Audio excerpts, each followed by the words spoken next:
Ya, assalamualaikum warahmatullahi wabarakatuh. Jadi di sini saya mau ngejelasin tentang project Laravel yang baru saja saya buat. Yang diantaranya ada beberapa fitur, yaitu login, CRUD.table, dan juga beberapa API dalam project ini, yang biasa disebut sebagai REST API.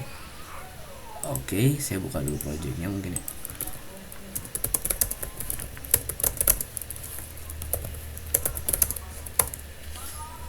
Nah, ini dia projectnya. Dan seperti biasa, saya akan langsung nyalain servernya aja. Penjelasannya mungkin beriringan dengan saya mencoba testing application-nya atau KIKC application. Oke, ini kita akan langsung tulis. Nah, mohon maaf ini udah login saya. Kita coba login dulu.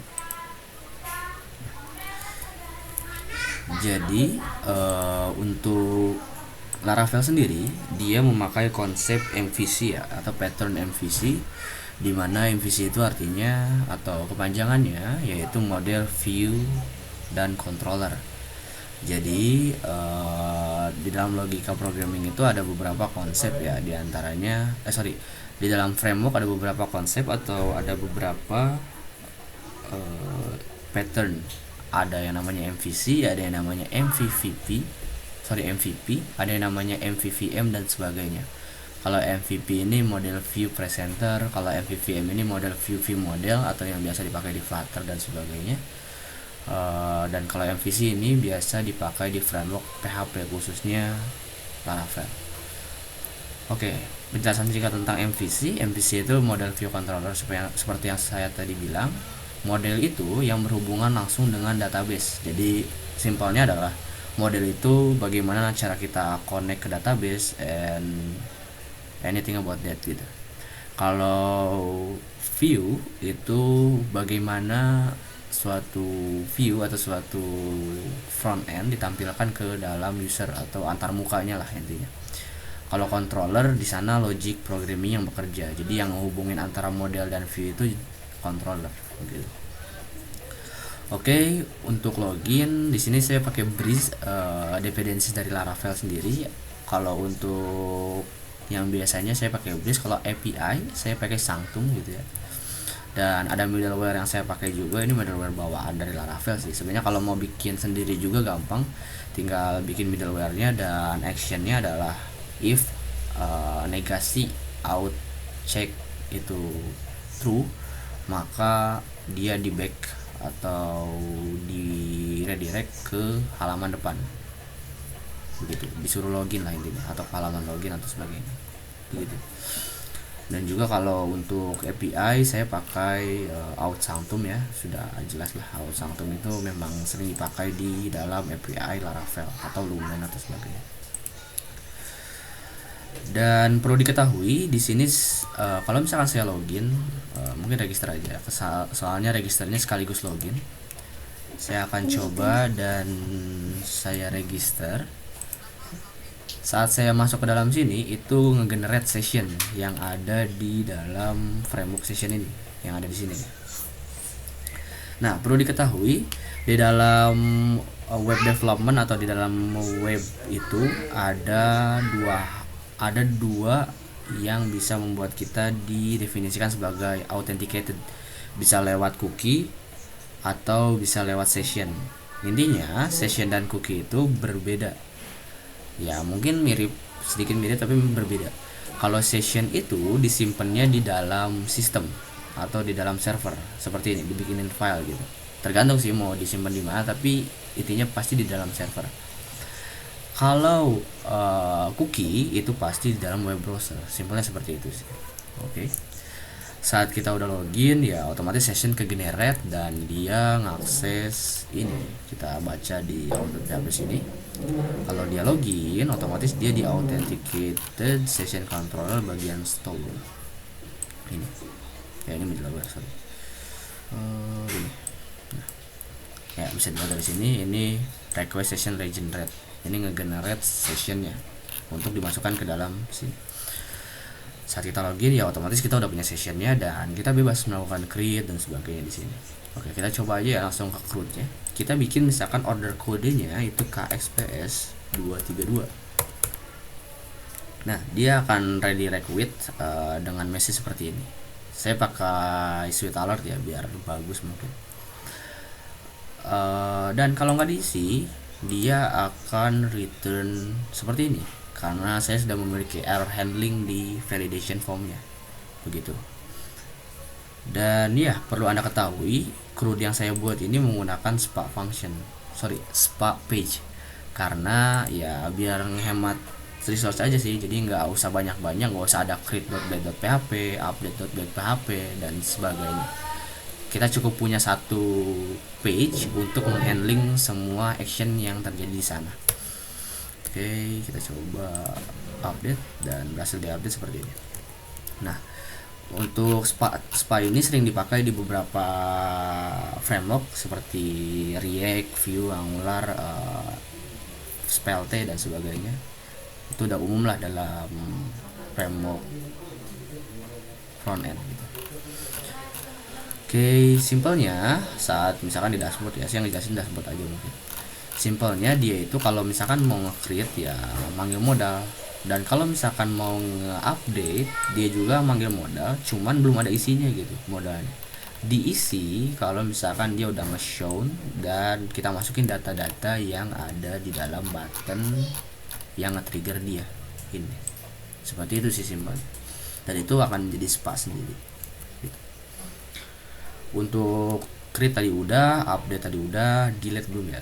Kita akan delete aja yang pertama. Nah, seperti itu. Dan kalau kita masuk di sini ada ID nih, ada params ID. Jadi saya itu ngebuat logic dimana kalau kita ngeklik ini, otomatis kalau nge-create itu itemnya tuh order ID-nya yang ada di sini gitu. Jadi udah hubung. Jadi kalau kita klik itu otomatis dia bikin item yang ada di dalam order tersebut. Tapi kalau kita ngeklik yang ini, yang page ini, kita harus milih dulu order ID yang mana yang mau kita pilih, yang mau kita pick gitu. Oke, misalkan yang tadi dulu aja, dan kita klik di sini. Misalkan soup harganya 12.000 dan example-nya 1, kuantitinya saat saya create maka dia sukses. Dan kalau dia tidak memenuhi aturan atau tidak memenuhi apa yang diinginkan, maka akan di handling errornya seperti itu. Sebenarnya error handling itu nggak cuman hanya return respon ya, bisa try and catch dan sebagainya, itu udah biasa lah dalam dunia pemrograman. Oke, tadi create udah bisa, update mungkin kita akan coba shoppers and this change bisa juga, dan kalau delete juga tentu harusnya bisa. Seperti itu. Kalau kita bikin di sini, otomatis kita harus milih order ID mana. Kita coba aja. So for this 12.000 and keep quantity 1 and order ID for this. Sama aja. Cuman bedanya ya kalau kita ngepick ini kita harus milih ordernya, tapi kalau misalkan kita klik dari sini kita nggak usah nentuin order ID. Sesimpel itu sih. Di sini ada dua tabel yaitu order dan item. Di sini saya nerapin konsep marketplace di mana satu order memiliki banyak items gitu aja sih. Itu untuk CRUD mungkin sudah beres sih sampai situ aja, karena mungkin beberapa hal yang perlu diketahui adalah tentang MVC tadi dan juga tentang konsep SPA yang saya pakai untuk antar mukanya begitu. Oke, mungkin kita langsung ke API aja ya, biar nggak lama juga. Saya akan buka Postman di sini. Mohon maaf, Postman saya itu extension Chrome, jadi ada beberapa fungsi yang nggak jalan. Jadi kayak pre-request script itu nggak jalan dan tes juga nggak jalan. Padahal saya udah config sedemikian rupa tapi masih belum bisa. Jadi saya mungkin akan manual ya, pakai mirrornya, itu mirror tokennya. Oke.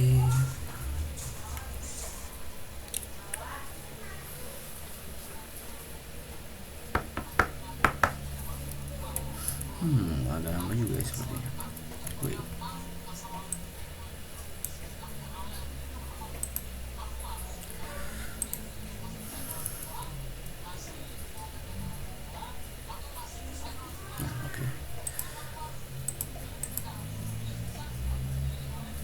Oke. Oke, belum ke load ya ini saya.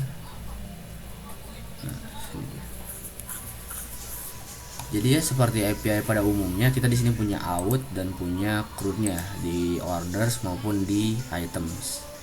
Kita coba di sini misalkan kita register dengan config seperti ini, email Reksa, password Shidigami dan name-nya Ajo. Kita copy. Tapi mungkin ganti aja karena ini udah ada kalau nggak salah. Kita send. Nah ini dia. Dia udah ngasih akses tokennya apa dan token tipenya apa. Kita bisa langsung concat aja di sini. Jadi kalau misalkan dia belum out, saat kita panggil get order aja itu kosong.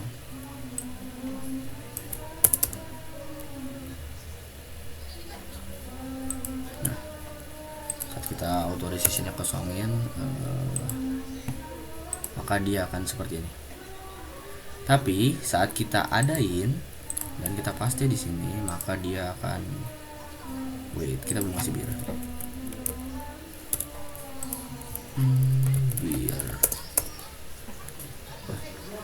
sepertinya di sini ada error yang belum saya handling nih. Nah, saya akan coba terapkan error handling di API ini untuk filter ya, untuk search. Di sini ada item, order ya, order yang ada di API ini belum kasih iset sebetulnya. If iset, kalau dia ada maka dia jalanin yang bawah, tapi kalau nggak ada maka jalanin yang ini.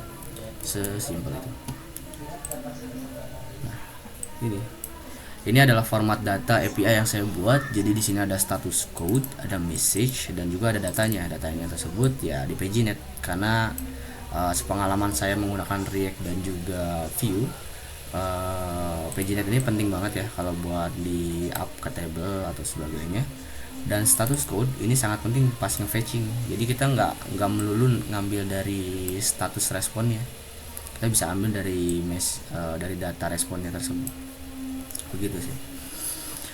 Itu untuk penjelasan formatnya. Dan ya ini seperti biasa aja, nge-get biasa. Dan kalau misalkan mau nge-search atau nge-filter, harusnya nge-search ya, di sini namanya filter, saya pakai harusnya namanya nge-search. Kalau misalkan nge-search KX otomatis dia muncul datanya, tapi kalau misalkan KX12 itu nggak akan muncul. Oke, begitu. Itu untuk get. Dan kita coba untuk create, kita akan store dia dan kita akan coba save. Data order has been created. Dan saat kita lihat di sini, oke, ordernya kita matiin dulu, maka dia ada 2.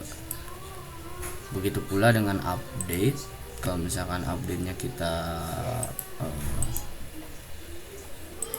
kalau update-nya nggak ada ID-nya ya, itu ID 6 kan, ID 6 kan nggak ada, otomatis dia bakal update. Dia bakal update karena tapi dia nggak nemuin ID-nya gitu. Jadi di sini pun nggak berubah, mungkin nggak ada yang berubah. Oke, kita coba update ID 9 menjadi 300. Maka yang tadi yang 9 ini akan berubah menjadi 300 gitu. Untuk delete pun sama, misalkan kita delete di sini 9, maka dia akan terdelete gitu. Begitu pula dengan items, kita akan coba di sini items, harusnya dia error sih. Nah, karena di items ini belum saya add error, makanya muncul seperti ini. Dan ini nggak boleh terjadi di production ataupun di tahap deploy, karena ya nggak boleh aja gitu user ngelihat yang nggak perlu dia lihat. Makanya kita taruh di API ini, kita taruh iset juga. Oke, saya lupa nambahin iset. Maka saat saya giniin, dia akan seperti biasa berjalan. Getnya ini kalau create ya seperti biasa.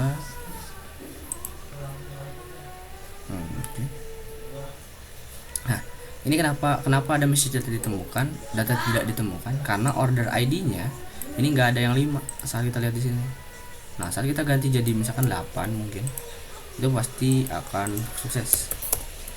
Nah, seperti itu. Itu adalah contoh penerapan error handling dalam API gitu. Dan saat kita get, kita update 10 mungkin, kita update ID-nya 10. Kita update di sini. Oh, order ID-nya lagi. Nah, dia update jadi tes, yang tadinya swap harusnya jadi tes gitu. Nah, semua yang order ID-nya sih. Sorry, ini ada kesalahan seperti ini. Enggak. Tadi soalnya saya nambahinnya tes gitu. Kita delete 11, maka item has been deleted. Saat kita lihat lagi dia tinggal 1. Ya, begitu sih untuk testing API-nya udah semua. Dan summary-nya adalah, jadi Laravel ini adalah salah satu framework yang bisa mengakomodir pembuatan API atau pembuatan RESTful API dan juga full stack development, karena memang udah mengakomodir semua hal yang berkaitan dengan itu, entah itu dependencies ataupun cara pemrograman dan sebagainya. Dan juga dia sudah menerapkan konsep MVC dengan beberapa folder yang sudah disediakan seperti HTTP controller, dan juga memiliki artisan yang bisa kita pakai sebagai command line mungkin ya. Jadi kita nyuruh artisan bikin controller, dia bakal bikinin dan seterusnya. Dan ya, mungkin cukup sekian saja penjelasan dari saya, kurang lebihnya mohon dimaafkan. Dan ya, seperti biasa, terima kasih. Keep coding and stay awesome. Thank you.